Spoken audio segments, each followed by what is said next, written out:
Hello, people of the world that watch internet videos that have to do with cars. Welcome to this. The 1974 RA21 Toyota Celica ST, powered by a fully forged cam naturally aspirated 2U ZV8 out of my dad's old Tundra. Hence why I built the car as a shipping crate to give him his engine back. If you're new here and you're not up to speed on this project, I'll put a link to the playlist up above to binge watch and get fully caught up on it. Engine out. Now, as you can tell by the title of this video, I gotta get this thing ready to go on the dyno. You know, something that's good about this space mustard color is it hides dirt pretty well.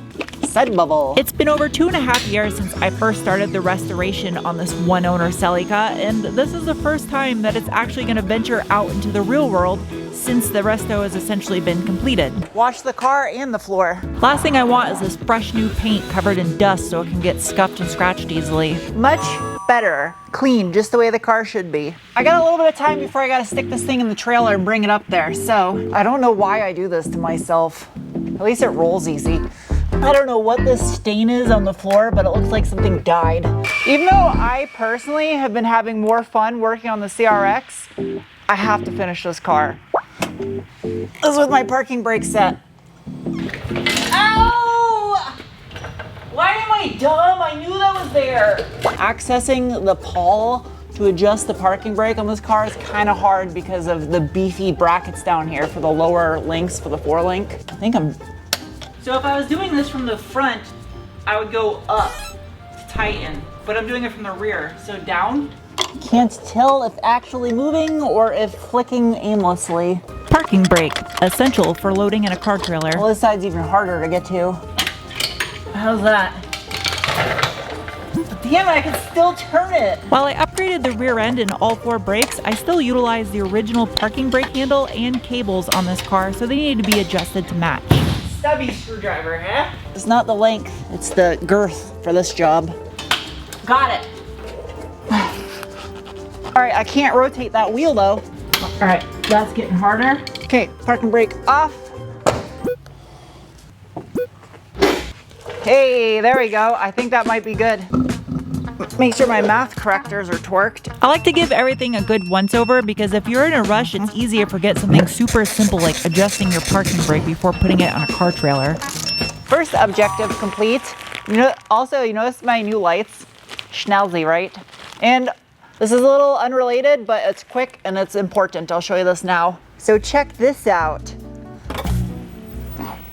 Chances are if you're watching this right now, you either A, are a fan of boobs, B, have some of your own, or C, drink off of one when you were a baby. And in honor of Breast Cancer Awareness Month, BenPack is doing Lift for a Cure. They sent out that rig right there, a pink lift, and for every pink lift they sell in the month of October, they're donating 10% of the sale to Metaviver, which is a nonprofit for breast cancer research. So that's why all the pink lights and the pink lift. What I have right here is not a snack for a baby robot, but fuel pressure sensor. Good thing I didn't loom that engine harness. I know I got one somewhere. What did I do with that T-fitting? Wait, that is a fuel, that is a hole. I think this is it. I think this will work. Does it fit? I think that's the same size. Yes. I could do the sensor here, or I could do the sensor over here. Thread sealer. A fuel leak would be catastrophic up here, but then again, a fuel leak anywhere could be catastrophic. So everyone thinks neon lights is what the past looked like, but honestly, that's what we were wishing the future looked like when we were little.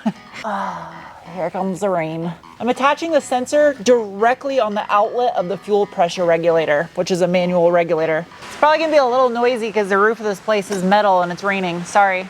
That's good and tight. Consulting my wiring schematic for this car. Analog and volt for 10. I'm pretty sure I didn't use 10.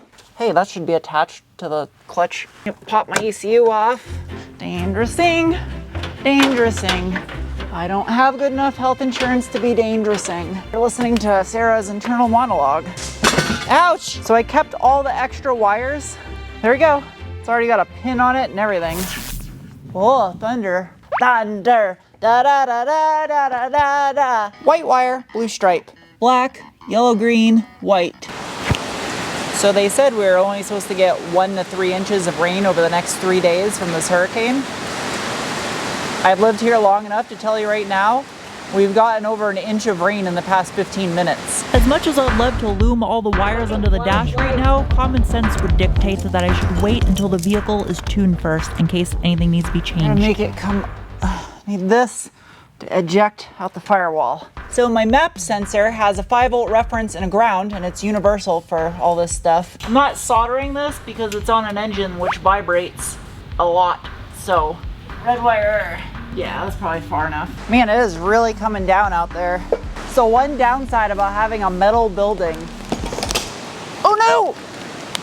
One bad side about leaving beverages out. Done. And without further ado, let's make some noise.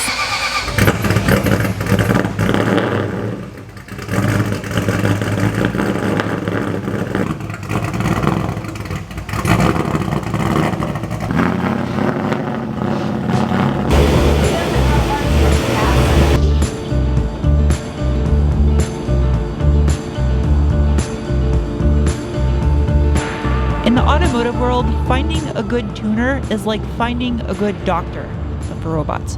He's the one that lost the tire that was all over the road back there.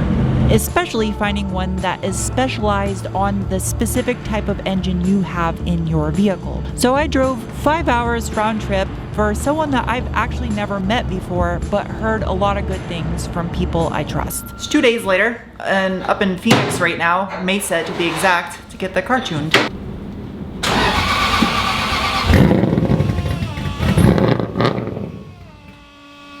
Now, full disclaimer, this was not some kind of a sponsored deal. I don't know the people that own the shop, and they charge me the same rate as they would any other customer that would come here to have their car tuned. We're hanging out in the alleyway behind where the dyno is at, because for safety reasons, obviously don't want to be around the car, walking around with cameras and tripping over stuff. And I got my Zoomy boy on there, so that way I don't blow the microphone out when this thing is running.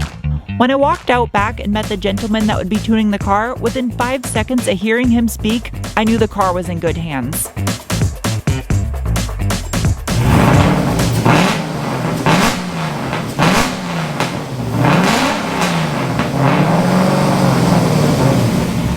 You just turned the car off. I don't know if that's a bad sign or a good sign. It does seem to be idling better now. I had 2 slight hiccups as soon as the car got into their shop this morning. My oil pressure sensor, the one going to the ECU, ceased to work.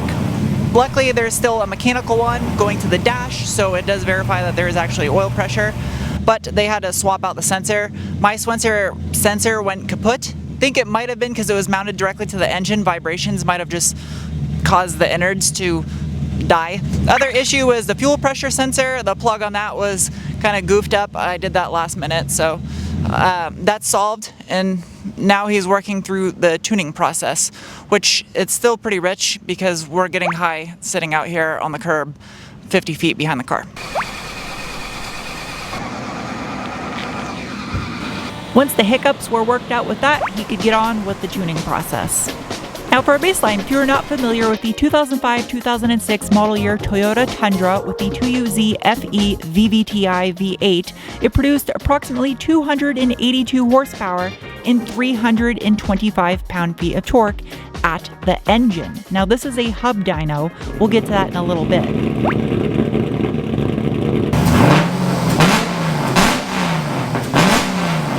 Because I was not in direct communication with Tony during the tuning process, my narration will be a bit like a news channel covering a car chase from a helicopter. Since dyno numbers are something people like to argue over more than the news and sports, I will say this. A dyno is merely a tuning tool, and the numbers are arbitrary. I didn't come up here to obsess over numbers. I came up here to make the car run well and be fun to drive.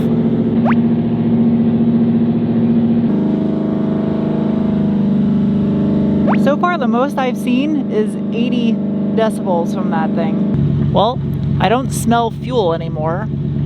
The idle's nice and smooth. That's progress.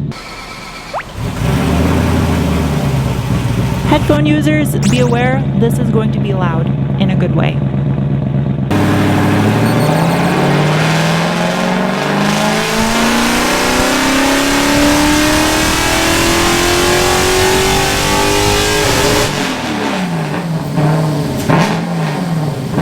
this is originally an iron block truck motor, the factory redline was 5,750 RPM, and because it was mounted to an automatic transmission, it usually shipped a little bit lower than that. So I had the rev limiter set at 6,000 in the ECU just by default, so they were wondering if I wanted it actually set at that RPM, which I told the tuner, just whatever is safe, put safety first. I don't care what this car makes on a dyno. I'm not going for bragging rights. I'm just trying to make a safe, reliable, fun car for my dad.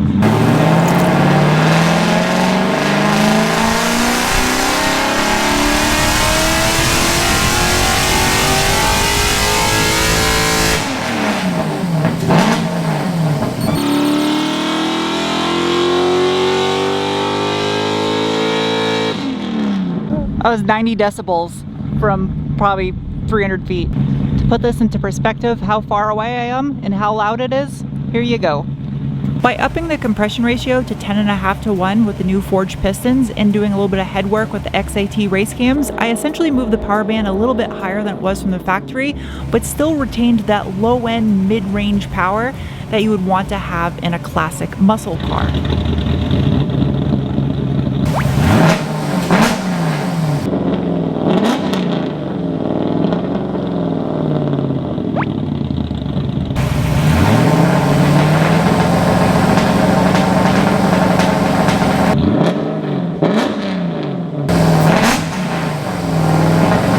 This is mostly just speculating, but I believe what you just heard was him in the process of tuning the VVTi portion. That's why it kind of sounded like anti-lag a little bit. It was making music with the cams.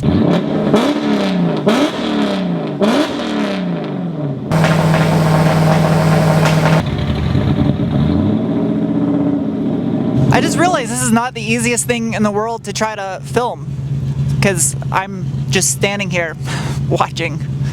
That's why I don't like making YouTube videos where I'm actually not doing something with my hands. I feel lazy just standing here.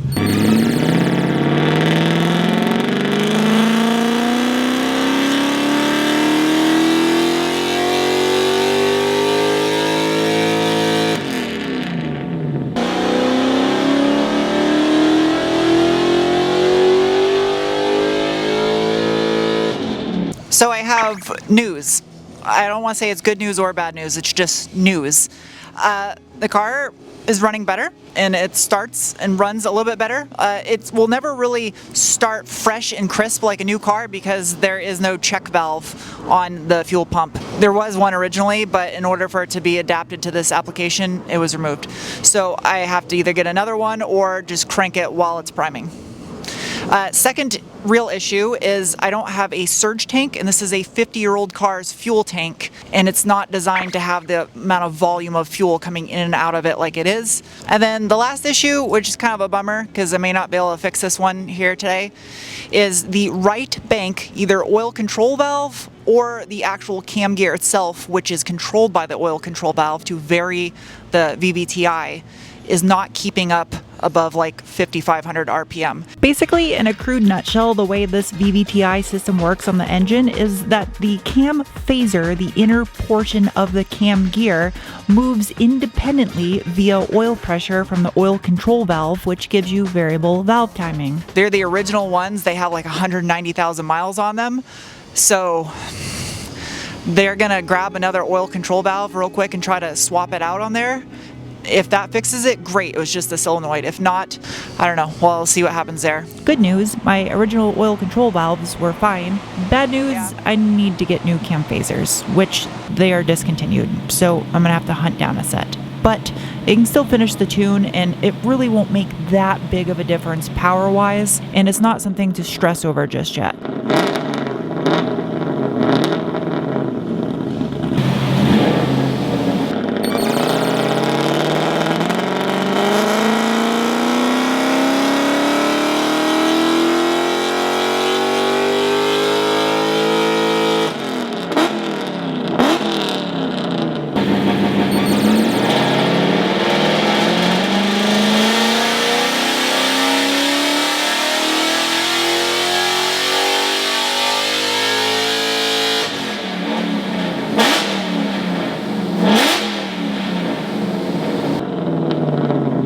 So, how much power did this thing make? Well, first of all, you gotta remember this isn't the original engine that came in this car. The original engine, the iron block, iron head 18RC 2-liter single overhead cam 4-cylinder, made a whopping 97 horsepower and 107 pound-feet of torque at the engine. But this is a hub dyno, so it measures wheel horsepower, or as the Brits say, brake horsepower, which would have actually been about 82 wheel horsepower and 91 wheel torque. And using the same 15% rough drivetrain loss estimate, the 2UZ originally would have made about 239 wheel horse and 276 wheel torque. So the final numbers, working through the cam phaser issue and after a brief cool down, it made 332.18 wheel horsepower and 325.62 wheel torque. Pretty close to what I was initially guessing it would. A gain of 100 horsepower and 50 pound-feet from the stock 2UZ engine, and a gain of 285 horsepower and 268 pound-feet of torque over the stock 4-cylinder that came in this car originally. Load it up.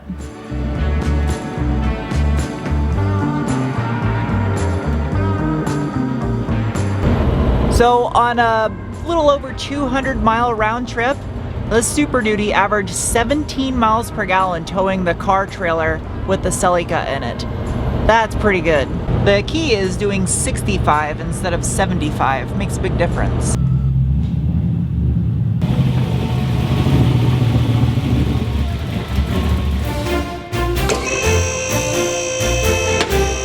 That's what I wanted to see.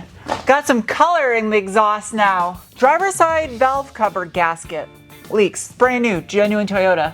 Leaks. So it needs a little bit of dab of RTV in the corner. Back here, the fuel issue, which actually wasn't an issue after the car cooled down, it wasn't heat soaked, and it wouldn't be an issue driving really. Regardless if the fuel issue cleared itself up after the car cooled down and it was no longer heat soaked and it was getting cooler outside, it probably won't happen driving. It's still not the ideal setup how I have the fuel pump located. The fuel has to go through a fuel filter underneath the shield through a rubber hose, and then it feeds into the fuel pump. There's at least 2.5 feet of hose that it has to suck the fuel through before it actually enters the pump. Other than that, I love the titanium's got some color in it now. The other issue Tony, the tuning magician, mentioned is I did the O2 sensor the way the Link wideband instructions said to do it, and it's wrong.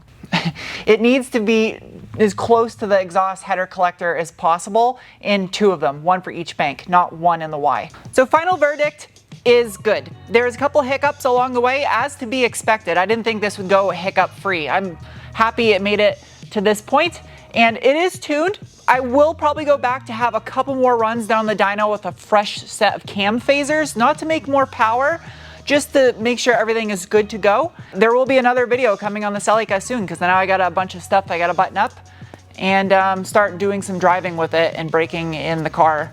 I need to put like 1,000 miles on it or so before I give it to my dad. So thank you guys for watching. I'll see you soon with another video. Bye.